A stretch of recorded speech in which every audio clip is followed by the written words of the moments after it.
The most popular tradwife on TikTok, known as Ballerina Farm, has recently gone mega viral due to an article that was released which shattered the facade of empowerment for womanhood and exposed the hammer blow for feminism the account truly represents. The popularity of this story was greatly aided by the subsequent release of the now infamous Egg Apron video, which we'll watch right now. But before that, be sure to subscribe, like the video, because the channel's been doing amazingly recently. I really appreciate all the support. Also, for those who don't know, I have a Patreon, where for £2 you can join the patron-only Discord, where I spend a lot of time. Anyway, let's watch this Egg Apron video. It was my birthday present from Daniel. Hoping their tickets to Greece. So this girl right here is called Hannah, who runs the account Ballerina Farm, as I'm sure you're all aware. Ballerina Farm is a pretty standard sort of tradwifey TikTok, which for those who don't know, a tradwife just stands for traditional wife, someone who takes care of the kids whilst the husband goes out to work. That's the definition at its simplest form, but it usually doesn't pan out that way exactly, but we'll get more into that later. For now, we'll just focus on this video where it's very clear that Hannah wants tickets to Greece. Do you think she gets those tickets to Greece? Stay tuned to find out. So, plane tickets?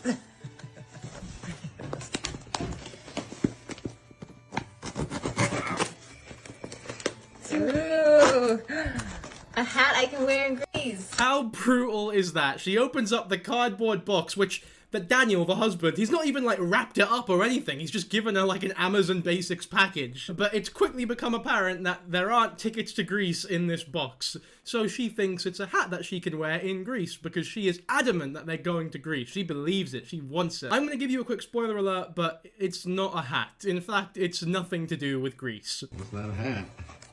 It's not. Oh, my egg apron! Eggs in it. Great, they can gather eggs. I have never even seen one of those before in my life. I didn't know they exist. They do look quite handy. Like, I would use one if I had one, but if I was expecting tickets to Greece and that's what I got, I'd be pissed off, to be honest with you. And when you consider the fact that she didn't even thank him for it, it's pretty safe to assume that she's not too happy with the Egg Apron. That's the best. You're welcome. Thanks, honey. The husband's response is by far the worst part of the video. He just sort of patronizingly goes, "You're welcome," because she was not happy with it at all and didn't thank him, so he basically forced her to thank him by saying "you're welcome," which is so douchey. He also under his breath sort of goes, "Ooh, it's the best. It's the best egg. It's the best egg apron that money can buy." That's the best. I mean, it's just a bit of fabric, really. But this becomes even more insulting when you know the backstory behind this family and the sort of life that they lead. Because this man is not somebody who can't afford tickets to Greece. In fact, he is the heir to a millionaire. In fact, this isn't the first time that Ballerina Farm has made it into the mainstream. They found themselves in some controversy a few months ago because people were angry that they weren't actually the traditional family that they were portraying themselves as. Here is a popular video from the Ballerina Farm account just to give you a good idea of what the account entails. As you can see, the whole point is that they're living a standard farm life. Very salt of the earth sort of thing, right? Very humble. A couple months back, however, they got found out for not being as sort of farmer as they portray themselves as. As it turns out, this family is actually extremely upper class, with the husband being the son of David Neilman, who, if you don't know, is a businessman who owns like 5 stupidly expensive airlines. Needless to say, these two have a lot of money. People were essentially mad at their wealth and the fact that they chose to raise their kids hands-on on a farm. Now, regarding that whole controversy, if you even want to call it that, my opinion was always, who has the right to tell this family how they want to live? They never portrayed themselves as poor. This isn't like a Shannon Blake sort of situation where they're cosplaying as poor people. This isn't like that Amish girl who pretended to have a really traditional Amish lifestyle when she was just, I guess, a normal girl. With Ballerina Farm, what you see is what you get, and what you get is what you see, right? They don't lie about anything. They openly show the expensive equipment that they use. Like, I think the oven itself is like $35,000 or something crazy like that. But they're not secretive about it, right? So that whole controversy, that was pretty silly. However, it does make the Egg Apron thing a lot worse than it initially seems, because this family has unlimited money. This woman's husband, Daniel Neilman, had all the money in the world to get his wife tickets to Greece, and he chose to buy her an egg apron. It just sort of goes to show what he sees her as, which is just a force for labor. Her big birthday gift was just something to make her labor easier. So after that video came out, a lot of TikTok started surfacing like this one. Imagine your husband being rich, but instead of getting you tickets for a dream vacation, he gets you an egg apron, after he makes you give up your dream life you had as a ballerina and doesn't even let you have a dance studio so the kids can have a place to do schoolwork when there's a whole house for them to do that. Now that TikTok sort of skips ahead a bit, but it perfectly shows why people were angry at this situation. They're very mad at this bloke for being essentially a shit husband. We'll go into proper detail later, but for the cliff notes now, for the too long didn't read, this girl was basically an incredible ballerina. She was in Juilliard and everything. Juilliard, for those who don't know, is like the Oxford of performance art. Things like ballet, theatre, etc., etc. Juilliard is the place to be. It's world renowned. And Hannah, the girl who runs the TikTok account, was in Juilliard, right? She was incredible. She was a really, really good ballerina. I was going to say balletist. She's a really good ballerina. Both her and her husband were raised very strong Mormons, so they were brought up with very strong belief systems that are very difficult to sort of grow out of and escape from. Which is probably why the husband was so easily able to convince her to quit her dream of being a ballerina and move on to the farm with him, where they essentially started their new life and they have 8 children now. Needless to say, her dreams of being a proper ballerina have been left behind, because she can't exactly do that now. She has 8 children to take care of. The more I looked into the story, the more I realized how wrong I was with my initial conception. At first I was like, this is a grown woman, she can make her own choices, stop judging her, stop criticizing the family, leave them alone, it's none of her business. But the more I looked into it, I started to realize, like, oh man, this husband really is a weak dick. There's an article on the Times which sparked the whole controversy and made people worry and think about it and talk about it. The title is Meet the Queen of the Tradwives and Her 8 Children. This, as you're about to find out, is a really well-written article that completely shatters the facade of the, I guess, dreamy life that many people think these traditional wives lead. The interviewer does a great job exposing how much of a knob the husband is, because he comes across extremely controlling and manipulative. I have so much to say about this. I don't know how long this video will be, but I think a good place to start is just to read some of the article. Hannah Nealman was pregnant with her 8th child and she had 2 due dates. The first was for her baby, obviously, and the second, just under 2 weeks later, was for a beauty pageant. She kept fit, weightlifting before her children woke up, she had ice baths, lowering herself into the irrigation ditches on the farm, and she took iron supplements to speed up the healing. This woman was competing in a beauty pageant 12 days after giving birth to her 8th child. I can barely swim a lap 12 days after a particularly big meal. This is an insane level of work ethic that just has to be admired no matter what your opinion on the situation is. Because technically, yes, she doesn't really have a job in the traditional sense, right? She's a tradwife. But for those who don't see her as a working woman, I don't know what to tell you. You're fucking blind. This part of the article I think is really important for summing up the tradwife movement. She made it through to the second round of the competition. Her social media following exploded. As Ballerina Farm, she has 9 million followers on Instagram,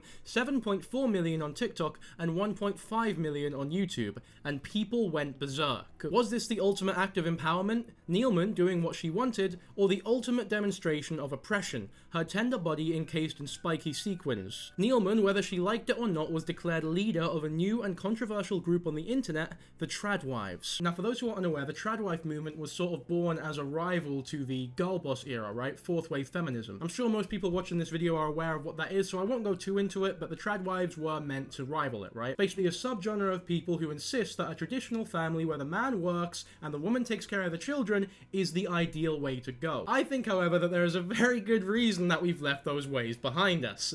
And that's money.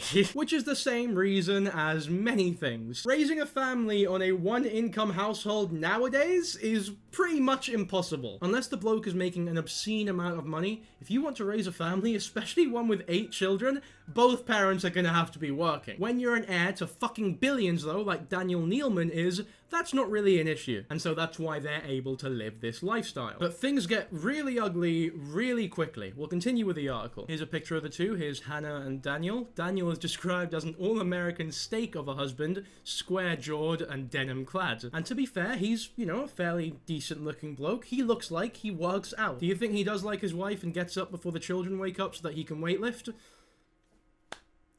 I'll leave that up to you to decide. She takes the baby from her husband. She will not leave Neilman's chest for the 4 hours we're together. So Daniel has given Hannah one of the babies for the interview. Bear in mind that this interview is about her. It's her interview. And Daniel, knowing this, still insists on giving her the baby to take care of for the entire 4 hours. This is a very early sign of the narcissist that I believe him to be. This is like, right, if I went to run a marathon and my mate went to Tesco with me beforehand to pick up some fucking Haribos, and then right before the marathon happens he goes, oh mate, can you carry these for me? And I have to carry the fucking Haribos for the entire marathon. It's like, no mate, I'm running this thing, you're here to watch me, you hold the fucking Haribos? Is that a good comparison or not? I don't know, but it's not good, right? I think we can all agree on that. How does she respond to the social media storms? There was one after she said at another pageant that she feels most empowered after she has a baby. There were others when she encouraged the use of natural remedies over traditional medicine. You see this a lot with trad wives. They talk a lot about natural remedies and how they're using, you know, natural medicines instead of silly Western medicine, right? This is an ideology that I frankly despise because a lot of people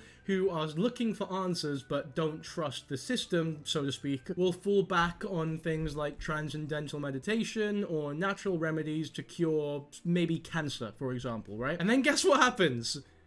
They fucking die. If you want to use natural remedies alongside Western medicine, that's another thing, right? I think more power to you. But if you're going to encourage natural remedies, don't be a dick and discourage Western medicine alongside it. I don't know if this is some weird Mormon thing, but there's nothing wrong with taking anesthetics before childbirth. If anything, it's probably the best way to go. I mean, realistically, I don't have the right to say that. I'm not the one giving birth. It should be her choice. But as we find out later, the reason that she does natural childbirths is because her fucking husband forces her to. Here's a lovely picture of them having dinner, because ready meals are off the table, so everything has to be cooked fresh. Everything has to be cooked fresh. May I remind you, this is a family of 10. She has to cook 3 meals a day for all of the children and her husband by herself with no ready meals available, and she didn't even get tickets to Greece. She just got an Egg Apron because all Daniel sees her as is an outlet to cook food and be a traditional wife. It's so grim. It's fucking awful. I know I keep getting ahead of myself here, but god, it just gets so much worse. There was apparently another social media storm when Daniel had drop-kicked a cockerel across the yard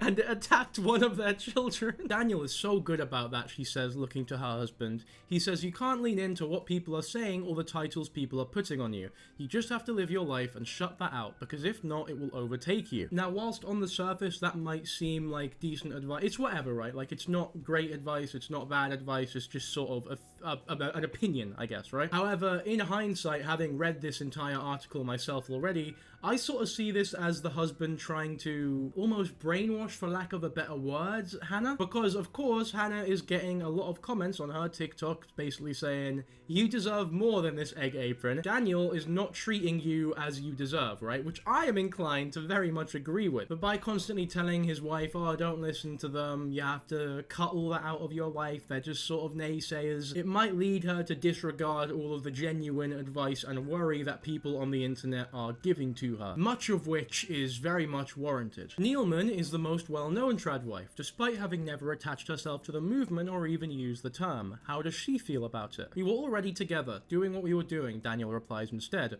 And then trad wife came along. We can't help it. This is what we are. If we're trad dad, trad wife, so be it. If you didn't catch that, the interviewer asked the question to Hannah once again, and Daniel, the cock he is, swoops in to steal the question away from her because he thinks it's all about him. You silly sausage, we're not talking to you. It's not about you. Why are you still here? Just fucking leave. This is her. This is her interview. This reminds me of, like, one time I was trying to chirps a girl, right? Because I'm a bit of a chirpser, me, like, sorry, I will never ever use that term again. I was trying to spit some riz on a lady. Right, I'm so internet brain that is the best way I can describe it. I was doing the usual, giving her a compliment, blah blah blah, not that advanced, right? It's not like fucking Andrew Tate, think of every move sort of shit. I was just being a normal bloke. And I'm not lying when I tell you her mate from, like, across the road, who I guess was trying to meet her, dashes towards her, comes up to us and goes, really? You're gonna have to try a little bit harder than that.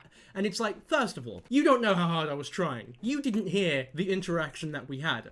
And secondly, I'm not fucking talking to you. If she says no, that's fine. I'll fuck off. But it's not your place to do it, right? Luckily, however, we do get an answer from Hannah, and I actually really appreciate this answer. I don't necessarily identify with it, she says, because we are traditional in the sense that it's a man and a woman, and we have children, but I do feel like we're paving a lot of paths that haven't been paved before. That is the biggest paradox in selling the life of a stay-at-home mother. Neilman and the other trad wives have created high-earning jobs. They are being paid to act out a fantasy. So for me to have the label of a traditional woman, she continues cautiously, I'm kind of like, I don't know if I identify with that. Now, I really appreciate this answer. I think it's a really good one. I think it just shows how humble Hannah is and how real she is as well. Like, she knows the situation and the privilege that she is in. Because let's face it, there's nothing traditional about waking up to weightlift before the kids wake up, having a 328-acre farm with an empire behind you, and competing in beauty pageants days after giving birth. There's nothing traditional about any of that. That's like being a dog who lives off of risotto, cheese, and wine, and then saying they're traditional because they bark. Is the husband the head of the household here?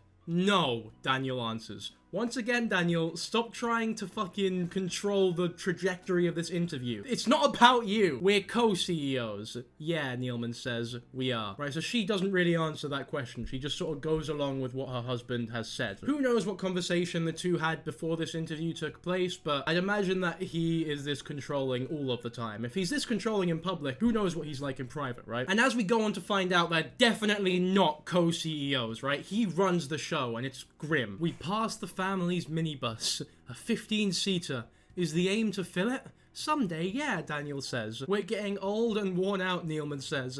Baby Flora strapped to her chest, sounding less sure. So we'll see. That right there is so telling of the family dynamic. And oh my, I don't even know where to start. It's ridiculous. This really fucking pisses me off. So this bloke, Daniel, with his square fucking face, is sat there talking about, yeah, we'll pump out like, I don't know, 7 more children and fill this minibus. You can have a full football team with 3 subs. Like, how can you, as the husband, the bloke in this relationship, so decisively insist that you are gonna have 15 children?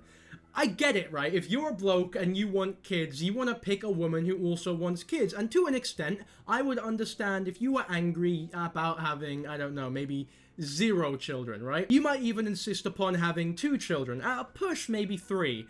But when you talk about numbers like 15, at that point, you have to understand you are not the one giving birth. It should not be up to you. I also think it's extremely telling that a lot of the time, Hannah sort of bends her answers to suit more what Daniel says.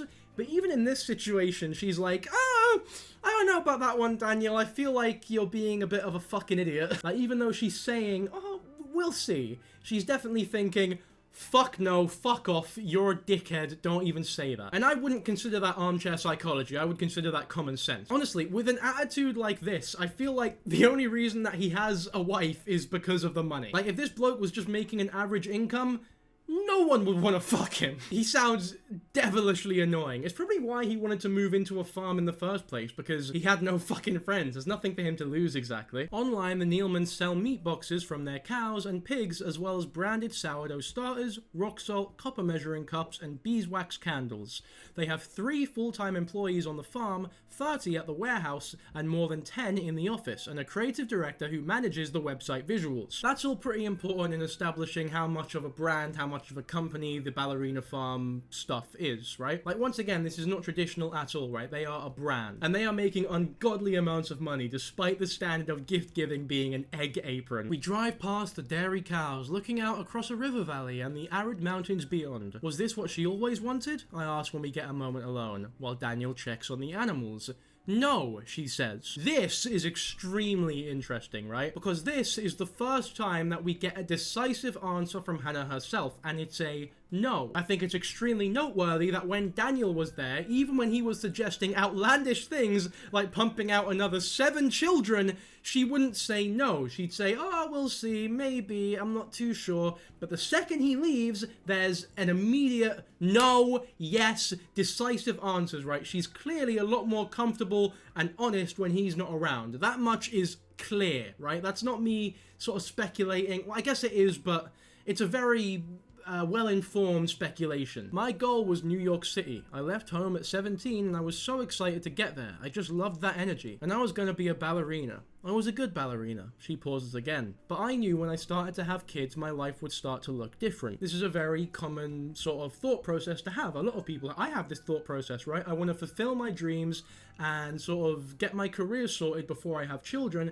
because I know that if I ever have a kid, my life changes, right? I'm no longer able to drive towards my career ambitions as strongly as I am able to now, when I have a lot more ample time on my hands, not having to fucking breastfeed. I'm not the one breastfeeding. I don't know why I said that, but not having to care for, you know, 8 Waynes. Like, as of right now, my biggest worry is whether or not that fucking Beatles poster's gonna fall down again like it did in the last video. If I had 8 children, I think it's safe to say that that would be the least of my worries. I can only hope that if I'm ever in that position, I have a lovely wife with an egg apron. Because that would make my life so much easier, wouldn't it? It says here that they were both one of 9 children, and they were both raised very Mormon. I feel like this is why she was more willing to move in with him in the farm, right? Because they're brought up on very Mormon values, which I'm assuming are quite traditional. If she was raised with more sort of New Age, Western, I guess more independent sort of ideology, it is likely that she wouldn't have sort of given up her dreams to be with this bloke on a farm. Now, that right there is a little bit presumptuous, so I want to get that out there that I don't know for sure. Daniel also grew up in a Mormon family, one of 9 in Connecticut, the son of David Nealman, billionaire founder of a number of commercial airlines, including JetBlue. His upbringing was moneyed and suburban. Was this what he always wanted? I ask him when he walks over. Yes, he says. I expected Hannah to be more at home with the kids, but she said I watched my parents working together, and so whatever we do, we got to do it together. Once again, this wee bit here sort of sums up the entire situation. The bloke is getting everything that he's ever wanted in life, whilst the woman isn't it, right? She's given up her dream of being a ballerina to fulfill her husband's dreams of being a farmer. And it seems as though his only concession was staying at home with Hannah to take care of their 8 fucking children. Because to add insult to injury, he expected to go off to work and leave his wife alone with the potentially 15 children with no ready meals, no nanny. Fuck me, I don't even know what to say. It's ridiculous. Like, I don't even have any jokes to say here. It's just, this whole mentality is a joke in itself. Like, how could you expect that from anyone? How can you have the cheek to low-key complain to the interviewer that you have to spend time with the kids with your wife? She has conceded everything for you, right? She's given up her dream of being a ballerina. She's moved in with you at the age of 21 to live on a farm, isolated from all of her family and all of her friends. And you have the cheek to say that you're co-CEOs and that you have conceded not spending time with the children, which you should be doing either way.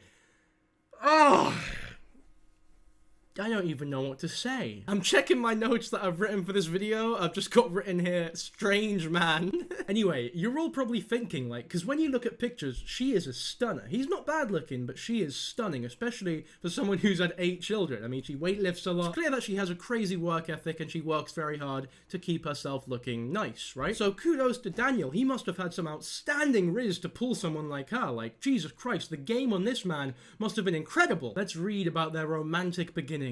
He was 23 and she was nearly 2 years his junior when they were introduced by a mutual friend at a college basketball game. I saw her and I was ready to go. Sign me up, I was thinking. Let's get married. It's a little bit weird already, like some corny love at first sight bullshit. You've just seen her, you've not even spoken to her, and you want to marry her. Is that how superficial you are? Is it all just looks based? She wouldn't go on a date with me for 6 months. Right, so maybe the riz isn't as good as we initially thought, because she basically rejected his ass for 6 months. Which I personally think is a very good move, considering what we've seen and heard so far. That's probably her woman's intuition screaming, this bloke's a red flag, this bloke's a red flag, this bloke's a red flag! But how did Daniel pull it back? Let's see. One day, she mentioned to Daniel that she was getting a 5-hour flight from Salt Lake City to New York back to Julia. She didn't realize his dad owned the airline, so Daniel was like, I'm on that same flight! She says, I remember checking in and them saying, you're 5A and you're 5B. I just thought, no way, that's crazy! Daniel smiles. I made a call. He had pulled strings at JetBlue, and so began their first date. Oh god, what a cute, romantic, lovely love story. Actually, no. That's really, really, really fucking really weird. Imagine being so unattractive, having game so bad, that despite being an heir to billions, you couldn't convince a girl to go out with you without fucking basically borderline stalking her. Like, this is a bloke who had basically unlimited money, and he's not bad looking either, so you can't say it's because he's ugly. Which can only leave the possibility of his personality being so shit that he couldn't convince a girl to merely go on a date with him, let alone marry him. Once again, he had to do some genuinely predatory and stalker shit just to get a date with her. And the date is her being forced to sit next to him on a plane. That is sad. That's really sad. Back then, I thought we should date for a year before marriage, she continues, so I could finish school and whatever. And Daniel was like, it's not gonna work, we've got to get married now. After a month they were engaged, 2 months after that they were married. Moving into an apartment Daniel rented on the Upper West Side, and 3 months after that she was pregnant. The first junior undergraduate to be expecting in modern history. Co-CEOs. May I remind you that Daniel said that they are co-CEOs. It doesn't really sound like they're co-CEOs, does it? It sounds like Daniel's pulling all of the strings, he stalked her, he pressured her into marrying him until she gave in, probably because of her Mormon upbringing. And because of his weird stalker tactics and her Mormon upbringing, eventually she did give in. The entire story is becoming genuinely depressing at this point. Like, upon learning all of this, I was genuinely saddened. Like, I don't remember being this sad over a wee internet story for a while at least. Usually when people on TikTok go and judge someone else's life based on the stuff that they present online, I'm thinking, it's their life, they can do what they want, leave them alone. This is probably the first time I've ever thought, you know what? I see where you're coming from,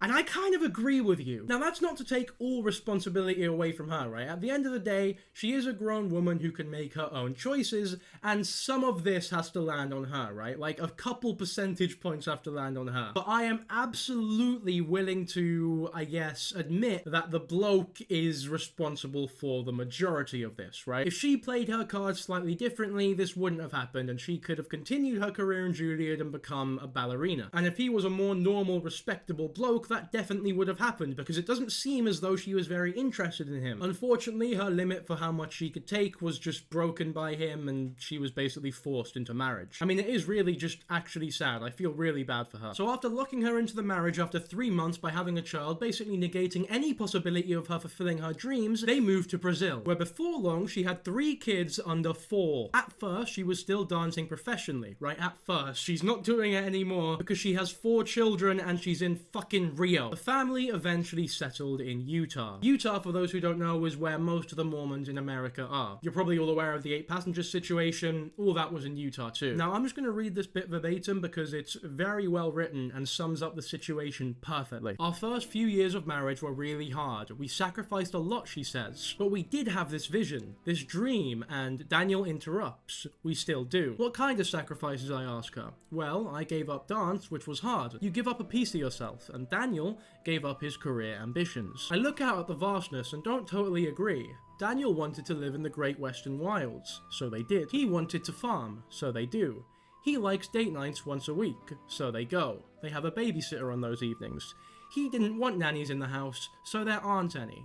The only space earmarked to be Neilman's own, a small barn she converted into a ballet studio, ended up becoming the kids' schoolroom. So Daniel will get a babysitter if it's for something that he wants to do, like date nights once a week, but he doesn't allow Hannah to get a nanny to make her life a bit easier. It's seriously disgusting, controlling, manipulative, narcissistic shit. If it's for his benefit, he'll do what he wants. He can control the family as much as he wants. But anything to make Hannah's life easier, fuck that. We don't want to do that. I'll get you an Egg Apron, and that's pretty much the extent of it, love. Wait, what's that? You want a wee holiday to Greece? But then who's going to take care of the kids? I mean, we could get a babysitter, but I don't really want a babysitter unless it's a date night for me.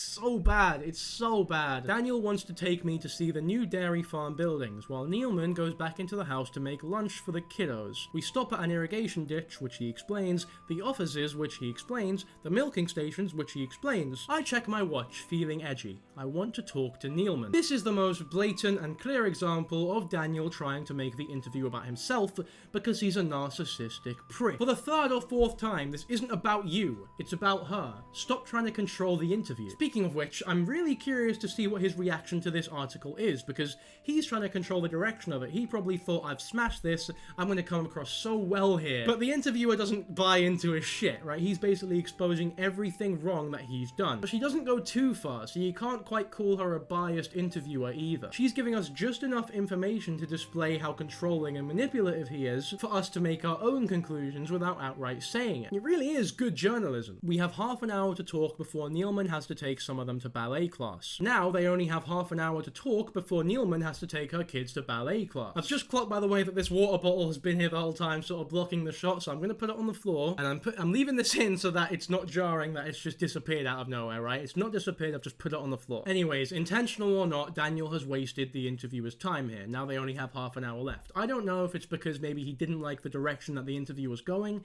he didn't like the answers that his wife was giving, but either way, he's wasted a bunch of time, and now they don't have much time left. It's very disappointing. I noticed there's no TV. We watched some stuff on the computer, one of her daughters says. YouTube videos? No, just Little House on the Prairie. How about iPads? No, another little girl says. Except we can play Ring-a-Ring-a-Roses and jump on the tramp and play lacrosse, and that's everything. How about phones? No, says 8-year-old George, one of the older kids. Sometimes if we go with our cousins and we play on a phone, then we're, like, addicted to them. So the family doesn't even allow electronics, which is fine. It's a decision that a lot of families can make, right? There's nothing wrong with that. However, it does just go to show that Hannah really doesn't catch a break. Like, she can't even let her kids use an iPad so that she can go for a nap for like an hour, right? She doesn't even get that. She truly needs to be switched on at all hours of the day, unless Daniel so graciously gives her a date night or something. They have a cleaner but no childcare. Neilman does all the food shopping, kids in tow, and cooks from scratch.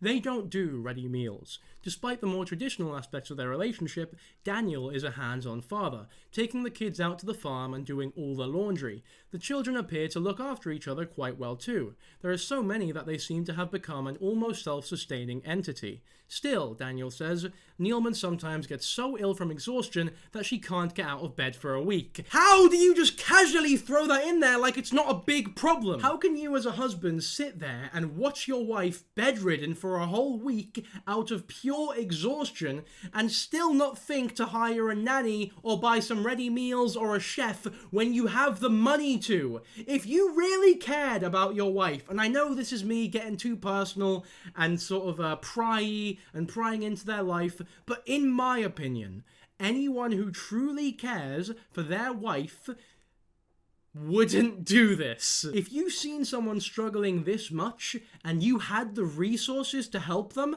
and you choose not to help them, there is something seriously wrong with you. Like, there is something seriously wrong with Daniel fucking Neilman. I say this because I truly don't understand why he does this. It would probably make life easier and happier for him if her wife had an easier life as well. How can you be happy watching your wife be this exhausted all the time? I seriously just can't wrap my head around it. Just to reiterate, by the way, he wants to have double the children that they currently have. I'm just gonna stay silent for a second so that you can really take that in.